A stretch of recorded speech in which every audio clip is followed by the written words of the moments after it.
I like that imagery and idea of building a company where we're dependable, reliable, timeless, easy to work with, friendly, that kind of stuff. Welcome to Bullhorns and Bullseyes, the podcast where precision meets promotion. I'm Tom Nixon. And I'm Curtis Hayes. We're thrilled to have you join us as we discuss the ever-evolving world of sales and marketing.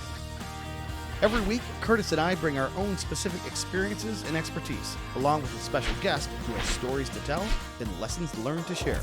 We're here to help you with strategies that hit the mark and amplify the marketing. Before we kick off today's episode, make sure to hit that subscribe button to stay in the loop. And if you find our discussions on target, leave us a review. Your feedback means a lot to us. Now get ready for insights, tips, and conversations that will up your marketing game. It's Bullhorns and Bullseyes with Curtis Hayes and Tom Nixon. Let's ride. Curtis Hayes, what's up, buddy?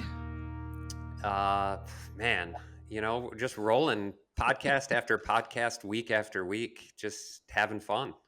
Yeah. What's rolling with you? Well, I mean, you don't get any colder than that cold open, and you've become a master at just running in stride with it. So I appreciate that. So I try. Yeah.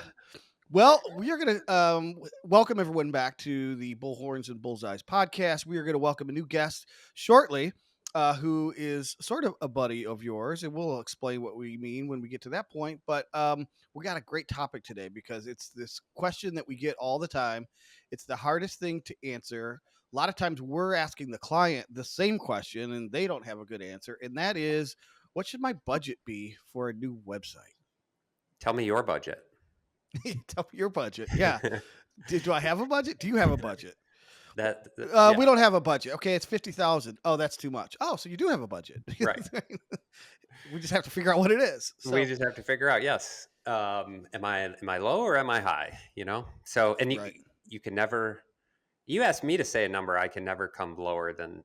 I'm sorry. I can never go higher than the number I give you too. Right. So that's true. I'm going to shoot high because as soon as I give you a number, I can't go low. So, no, budgeting for a website it's a difficult question. There's some large ranges in there. So I'm excited to kind of talk about that conversation today. I think there'll be some valuable information for a lot of people out there who, hopefully you're not having to go through this process and do a new website, but in all likelihood, at some point, if you're in marketing over the next 5 years, you probably will. So utilize this knowledge, or tell a friend. Tell a friend, tell a buddy, which is a good segue into welcoming our guest of Buddy Web Design and Development. Why don't you introduce our guest today? So our guest, Scott Daigger, I came across on LinkedIn about a year ago. I'm not sure exactly how, but scrolling through my feed, I saw a post and took a look at this agency in Grand Rapids, Michigan, and his website, Buddy Web Design. So Scott is the founder and owner, CEO of Buddy Web Design, and just loved the brand. And so Buddy Web Design, Buddy, there's a dog. I think maybe I'll probably get this wrong, but like a chocolate lab maybe on the homepage. Yep. And I am a dog person. Tom, I think you're a dog person, right? Oh yeah, very much so. I was just fell in love. I called my daughter over, who's also a dog person. It was like, you got to check out this website. I wish I would have came up with this brand idea. So I had to reach out to Scott and be like, hey, tell me about your company. Tell me about your brand. Is that your dog who's in this photo? Because it's a really cool photo. And if so, what a cool dog. But so welcome, Scott. Scott, tell us about your brand. And I think you told me this is not your pup. Do you know whose pup it is? Yeah, so thank you for the very, very kind words and kind introduction as well, and very happy to be here too. So yeah, the company I run is called Buddy Web Design and Development. And you're right, if you go to the Buddy homepage, you'll see in the hero section a stock photo of a black lab. And my intention with the brand, with the name Buddy and with the black lab iconography was brands are pretty nebulous. They're kind of what you make of them, right? But my intent with the name and the imagery was to create a brand that evoked friendliness, something timeless, iconic, relatable. And to me, I'm kind of an outdoorsy guy, so I like brands like Eddie Bauer, LL Bean that have a lot of Subaru Outbacks and Black Labs and things like that too. So, and I do have a Black Lab named Bo. But yeah, I like that imagery and idea of building a company where we're dependable, reliable, timeless, easy to work with, friendly, that kind of stuff like your buddy. I think you knocked it out of the park. What do you Thanks. think, Yeah. Tom? Yeah, I love it. I couldn't have done better myself. As a matter of fact, I have a fledgling record label that I named after my first ever dog, who is now deceased. She was a Vizsla. They're like rust colored, paprika colored dogs. And so I called it Red Dog Records in honor of her. So I Oh, can relate. Well, let's talk about budgeting. When we had our sales coach on, he brought up the fact that the talking about money is not necessarily uncomfortable, shouldn't be, but it is for a lot of people. And I guess we should start by stating for the record, Scott, that there's a different budget for every different website in the world, is there not? Yeah, and budgets are going to vary. Well, kind of generalizes tiers also. I mean, I tell folks now when I first started in web design, just getting my first projects, I jokingly say, but this is kind of true. My ideal client was if you could A, fog a mirror, and B, write a check, you were my perfect client. And my projects were like a couple $100 for a basic website. And we've grown now. Our team, we like to say and think we do really good quality work. So we're not cheap anymore. But I know having worked at a big organization prior to starting Buddy, like I know there are agencies that charge way, way higher than we do also. So I mean you'll see the whole gamut. That depends on, how big your site is, what features you want, what type of developer you're working with, if they're a solo freelancer who's getting rolling versus a huge agency, that kind of stuff. So yeah, it's a lot of levers, a lot of variables there. Scott, and that was one of the reasons why I wanted to bring you on to have this conversation because you actually don't come from this agency world, sort of by trade, right? You have an MBA, right? And I think you were in the medical field, not as a medical practitioner per se, but you were working in the medical industry and utilizing that MBA. So, I mean, Yeah. I think, large scale projects, Hmm. project planning, and project budgeting is a background you have, right? Yeah, exactly. To try to give a quick synopsis, like you said, my background's business, specifically startups, innovation, product development, that sort of thing. I spent most of my career in the startup realm, both with other companies, launching my own stuff. But prior to starting Buddy, I spent just about a decade working for a really big healthcare system here in Western Michigan, helping lead up their innovations program. So it was a lot of high tech healthcare, project management, budgeting, those sort of things, working with vendors. What led me to Buddy, though, actually, is after being there for quite a few years, was kind of looking for what was next and thought that while that job I had was super cool, it was pretty niche. There wasn't like I could just go across to a different hospital and have a similar role. So I thought, well, why don't I focus more on an IT kind of career track? And with that thought, I've got experience leading teams, leading tech projects. I get the space, but why don't I, just to kind of bulk up my resume, learn some coding just for competency and credibility? But I took some online courses, just self-directed, learned web development and really liked it, and then found Upwork.com, the freelancing website. So that's kind of how I got started. And my intention initially wasn't to pivot from operations leadership or those sort of things to be a coder per se, but just kind of evolved that way.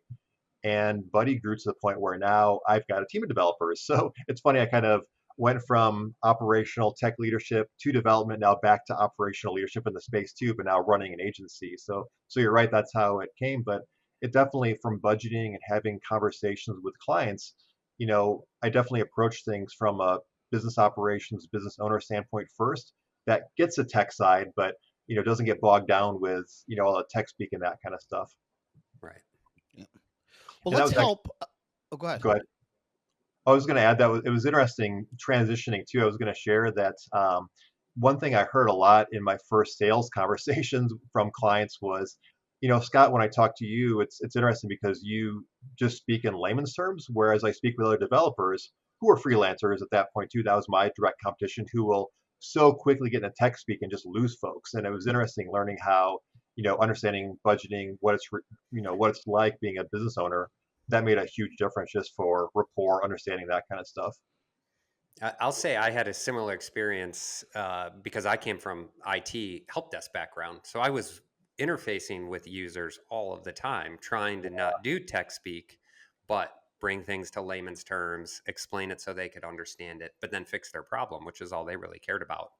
Yep. And that transitioned me well again, into agency ownership, which is kind of being that liaison to, facilitate and organize the project, so to speak, but then have the people who can, solve the problem on the back end. So Hmm.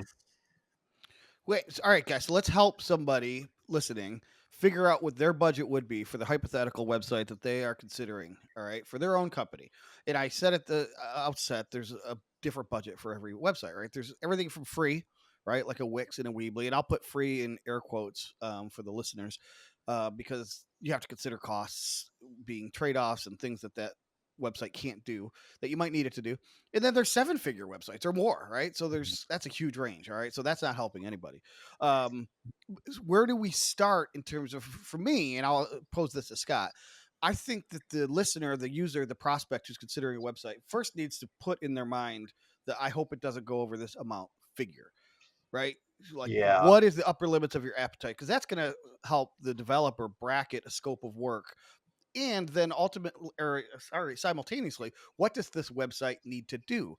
If it doesn't need to do a whole heck of a lot, then free is probably your answer. But if it needs to do something, what is that something? And then you need to map that to the budget that you're saying. I hope it doesn't go over, right? So, Scott, am I close? How do you Yeah. work with clients? I totally agree too. I think probably if you're looking to get a website built, you need at least gut check what degree or like what general range. Like, do you have? If you're asking the question, you probably don't have the $1 million budget, right?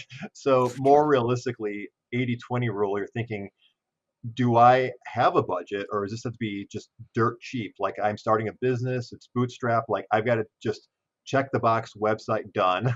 That's probably what I call tier one. Tier two is, I've got some money, but not enough. And then there's kind of variance on that also. So I think that first gut check is, am I talking less than 1,000, 1 to 5, 10,000 plus, or those sort of things? And granted, if you've got a freelance developer who normally charges $500, I'm sure they would be happy to charge more for their services. But I think kind of once you have those reference points, you kind of unlock who you should be targeting. If it is just do it yourself, is it a freelancer who maybe is getting started, maybe has less experience, or can you work with an agency who's got more, robust resources, those sort of things also too. So I think kind of those degrees is probably that first question. From there, usually when I start talking to folks, and I do try to offer a little transparency on our website, I kind of where we play. I just try to let people filter in accordingly. But I tell folks a lot of times that the biggest levers are, do you need e-commerce or not? What general functionality? And then how many pages are there? Is it 20 pages? Is it 1 page? Because that's where just starting off, a lot of that variance comes into play. Yeah. Curtis, I'm going to ask you in a second, follow on to that. But before I do, I just want to interject and tell listeners you've written a blog post. I think it maybe even been the blog post that you first caught your eye, Curtis. But it's called 5 Things to Consider When Creating Your Website Budget. We're going to link to that in the show notes. So this takes you through chapter and verse, every question you'd ever want to ask and have answered to create your own budget. So, Curtis, I wanted to ask you along the way. So when we're budgeting for a new website, there's a few things that you think most people forget to include, right? Yep. They know they have to design it probably and develop it, but what are people missing or overlooking in establishing their budget? Yeah, it's usually content. And when I say content, it's written words on the page, which if you are freelancing with a developer, you maybe don't want the developer writing the copy that's going on your website. Can they really tell your story? And then the potential creative that goes along with that, which would be photography or videos, whether it's stock or you're going to get photography created, stuff actually shot. There's costs associated with that. In the thousands of dollars usually. I mean, that could easily be 20-25% of your total project cost could be in content. So it's definitely a question we ask right off the bat is who's going to create the content for the website. We can build it. We're going to be building it in WordPress. Buddy Web Development, I believe you guys also are designing in WordPress. So you have sort of a certain class of customer, so to speak, that is looking for a WordPress type site. If they're doing content management or they're doing e-commerce, they're blogging and different things like that. So we kind of have the fundamentals around what it is we're building, and then it is kind of okay. Well, what's the quantity? 10 pages, 5 pages. We'll call that the sitemap. What's the sitemap look like? What is the content from a rough structure that's going to be going on these pages? And then who's responsible for creating that? And if it's a third party and it's not you, there's can be costs associated with that. And even if it's you, there's costs associated with it, your time or an employee who's doing it. So you can't forget about content. Mhm. Yeah, and if I could put a plug in for content too, is maybe we just, for the sake of expediency, we eliminate that DIYer from this conversation, because you could have Mhm. all of this for free. You could go to Weebly or Wix, you could pick a template, you could have Chat GPT write your content for free, you could use stock photos. But going back to my earlier question, what do you expect that website to do for you, right?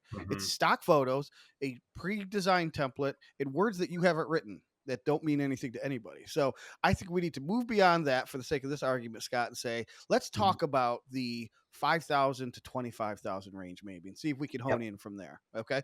So you Yeah. mentioned e-commerce. What are some of the other major considerations you need to know in order to scope out and budget a website? Yeah, well, I think like Curtis was alluding to too. I mean, there's basic housekeeping stuff like you need a domain, you need hosting, you need to think too once the site's live, maintenance. Are you going to do that yourself as far as keeping things up to date, both content wise and the underlying technology platform too? But even just adding to what Curtis was saying too about that content, um, one aspect, kind of maybe I'll say tier one of writing is just getting words written, getting them correctly where they flow right, are accurate to your company and industry. But then a second thing to look at that can ratchet up costs also is SEO, or search engine optimization. So you could just write some paragraphs that are relevant to your website business. But then if you also want to think about getting your website found, a big part of how that happens is through doing some research on what keywords are out there that have a lot of people searching for them, but maybe aren't as competitive. How do you bake those into headers, into actual text themselves, those sort of things. So whether your text is just written or written and SEO optimized are kind of two tiers as well that can increase the price quite a bit also. Yeah. And then I think people also, in addition to what you said, Curtis, the other thing they overlook is they think the website's a project and it has a definitive end, and then it's no longer cost them anything. But there's maintenance costs, right? You need to have, if it's a WordPress site, you need to have somebody who knows what they're doing, updating the plugins, updating WordPress, protecting from vulnerabilities. There's all sorts of things, but there's also content too. Because if you want to rank for search and you think your brand new website that has 5 pages and a few keyword phrases on it is going to be competitive in search, you're going to be sorely disappointed, because what is going to compete in search now is helpful content that is authoritative, that is user friendly. And this needs to be a dynamic website that lives and breathes and continues on past its birthday in the form of whatever your content strategy is: blogging, articles, white papers, videos, etc.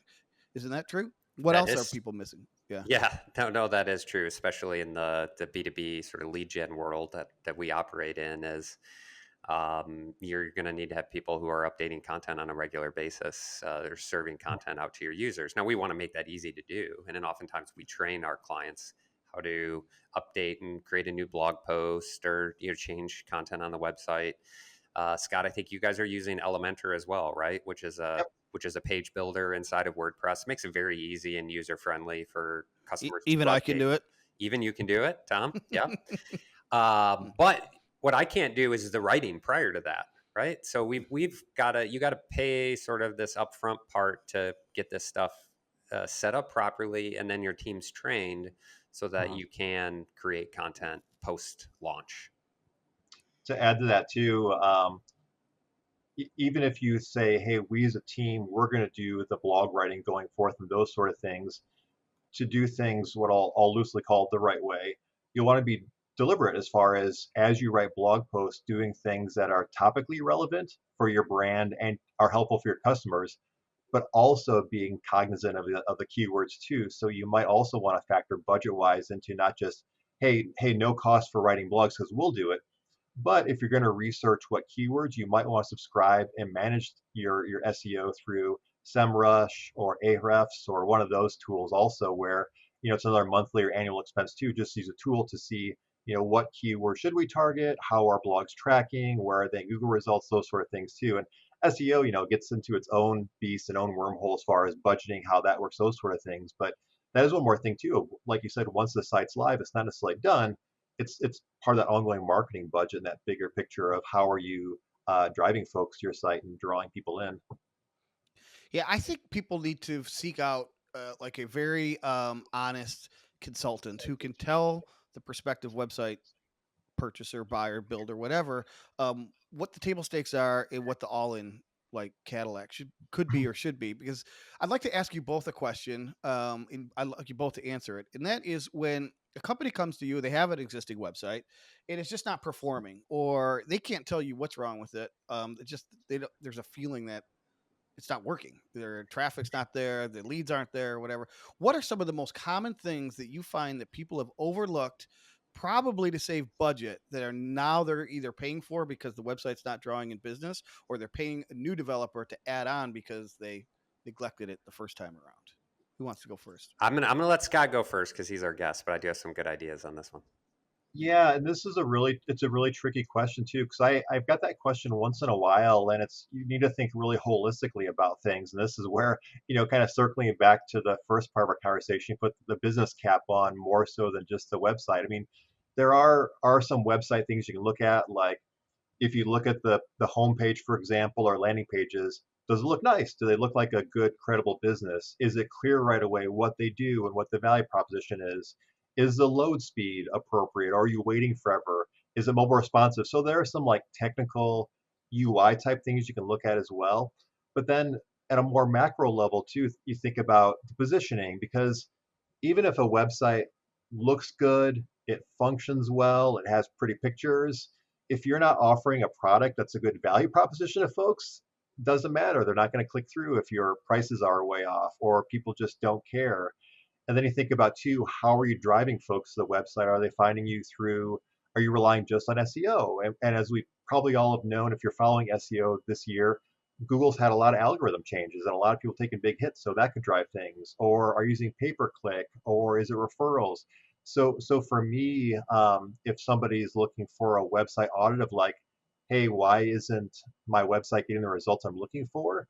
One thing I try to tell people is part of it is we can look at the website and just kind of look at that primarily through the aesthetics functionality, but it's probably a bigger business picture too we to look at that maybe just a website refresh alone could or couldn't help out with.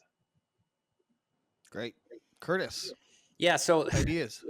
everyone, when they think of a website, thinks of what they can see and interact with, but there's so many things behind the scenes. This is where I see companies getting either things are being overlooked or maybe getting nickeled and dimed by other agencies.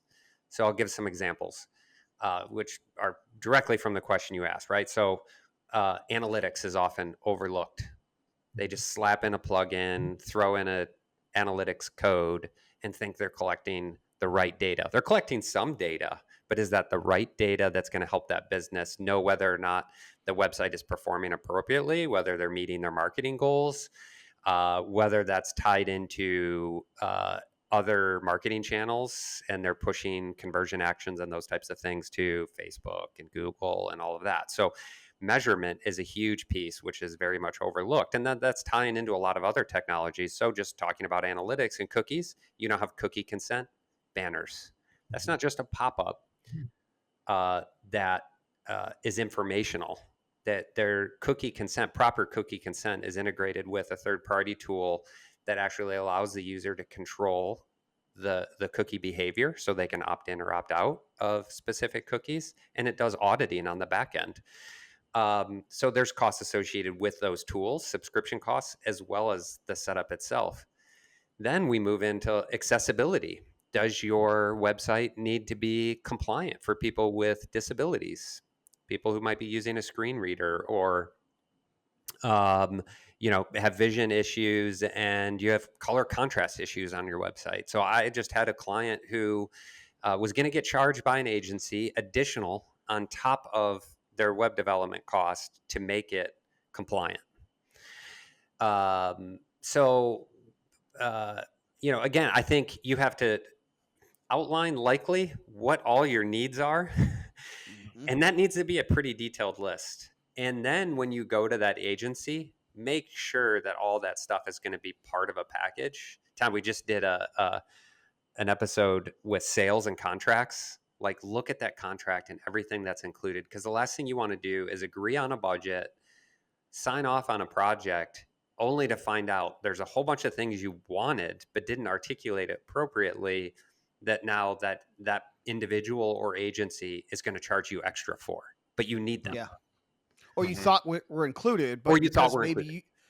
maybe there's a developer again talking over your head saying a bunch of acronyms. You're like, wait, did he say PPC or SEO or URL or whatever? It's like I thought I had it. So going back to like finding an honest broker, the one thing you didn't mention, and then I'll come back to you, Scott, is conversion tracking. So maybe you did, but I did. the Yeah. way that you're following users around the site, into the site, off of the site, and making sure there's complete transparency. I find people sometimes mail that part of it in because they think of a conversion, either somebody bought the product or didn't buy the product, and that's all they want to know. It's a pass fail. But the customer journey is so much more complex than that. And if you're not watching all of that data flow, then you're missing a huge opportunity to improve those metrics, right? Yeah. I think the question that we should be asking as an agency to the client is like, why are we doing this project, and how would you define success? Hmm. If after the project is launched 6 months down the road, what KPIs are you going to use? That informs us on, all of those measurement metrics. It informs the entire project and how we approach it. But then what is it we're supposed to be measuring, which then allows us to set up those analytics models? Scott, have you included now in your projects? Are you guys doing like Google Tag Manager implementations? We haven't. So we do more of the foundational stuff. So when it comes to marketing, I try to be really clear that, what we're going to focus on is designing, building, launching, optimizing a really good site.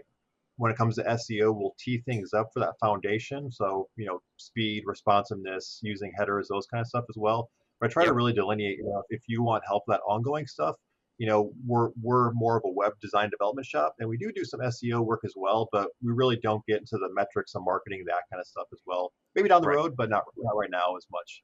So part of Which is part of my perfect. job is And helping with that completion. Yeah. yeah, and I think again, communicating specifically to your prospect or your client what it is that you guys are good at and specializing in, Hmm. and then letting them know these are the things that we're not going to do. So either Yeah.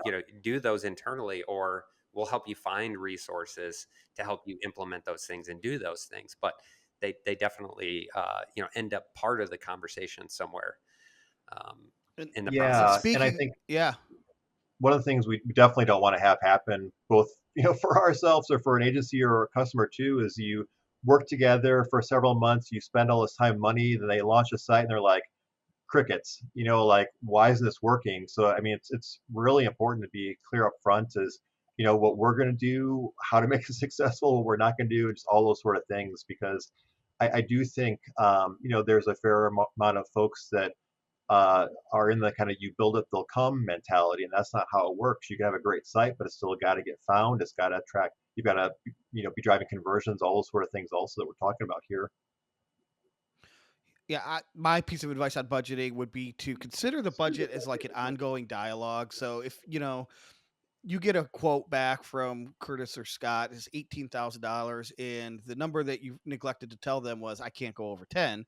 Mhm. Don't consider that the end of the conversation. So, well, these guys are too expensive. I would ask Curtis or Scott, I was hoping for it to be closer to 10. Can you help me explain what the additional 8,000 gets me?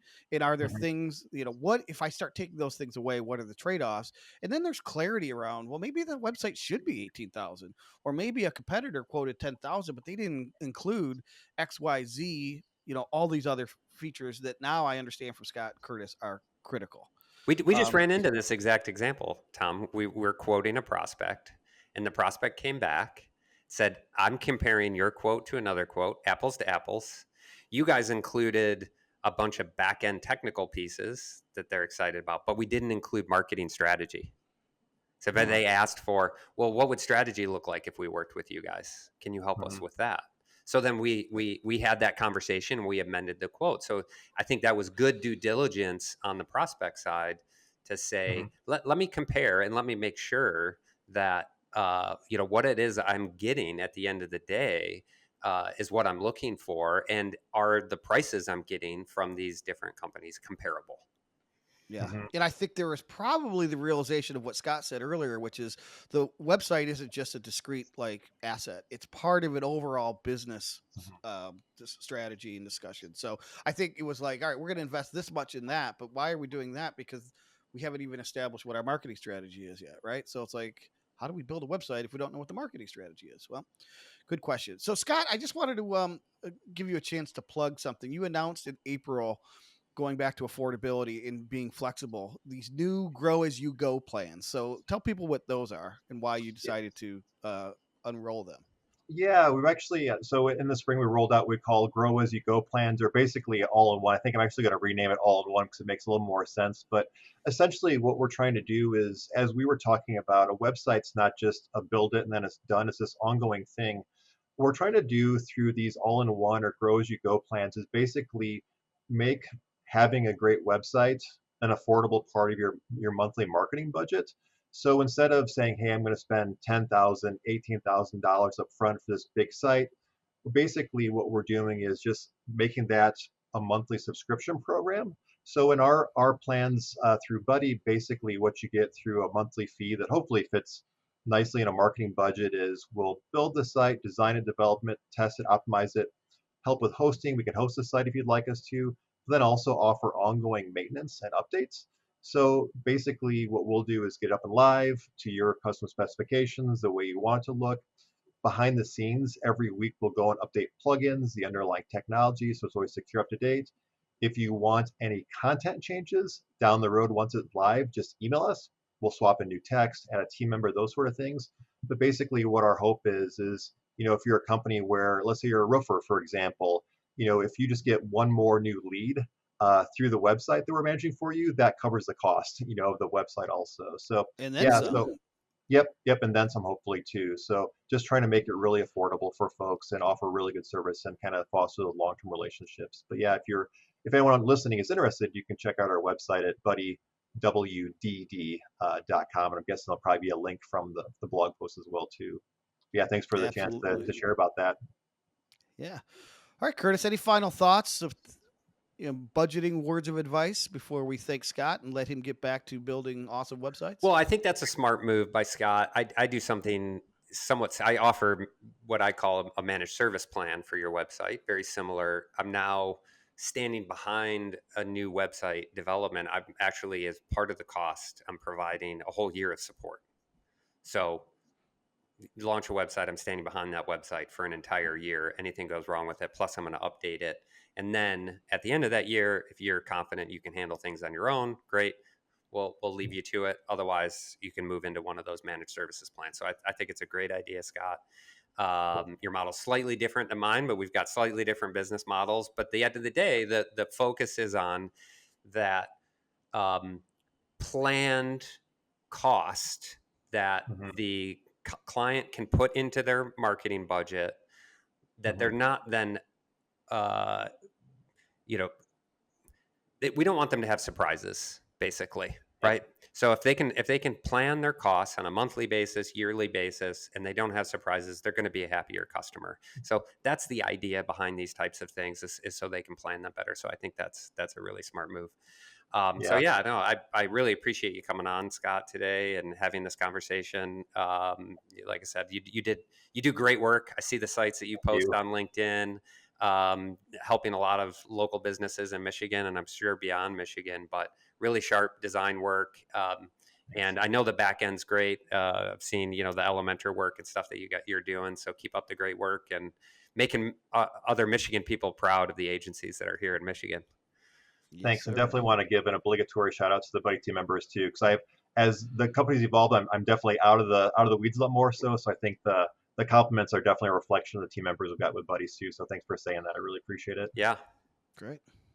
All right, thanks, Scott. My final thought is, because you mentioned the word cost at the end, Curtis, is going back to helping the listener self-identify a budget range. And if you're considering this a cost, that I would say I would steer you more towards the Weebleys, the Wicks, and the freelancers of the world. The minute you start considering this an investment is when you need to call Scott or call Curtis, because that's when the stakes are higher and the Mhm. site can do way more for you. So those are my parting thoughts. I'll give you some parting shots. Bullhorns and Bullseyes. We'll see you next time.